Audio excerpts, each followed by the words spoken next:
நம்ம 2 பேரும் லவ்வர்ஸா இருக்கலாம், அதுக்காக இப்படி கேட்காமல என்ன தொடர வேலை வச்சுக்காது. புரிஞ்சுதா? ஒழுங்கா நடந்துக்க.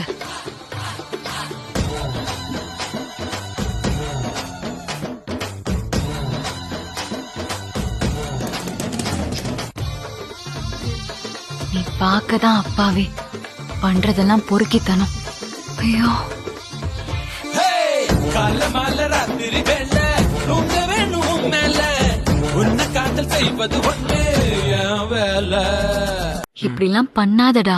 வெக்கம் விட்டு கேட்டதனால விலகி கொண்டு ஏன் சேல பார்த்து பொங்க பள்ளம் மேடு உள்ள சால கொழு கொழு கொழுவென இருக்கிற உடம்புல வழு வழு வழுவென வழுக்கிற இடுப்புல தொடு தொடு தொடுவென துடிக்கிற மடிப்புல தொலைஞ்ச முழுசாக 20 பிறர்கள் துருப்பிடிச்சிருக்கிற பருவத்தின் தயவினில் ஒரு முறை குறியடி இளமை வாசலில் நீதான் குல குருவாயாக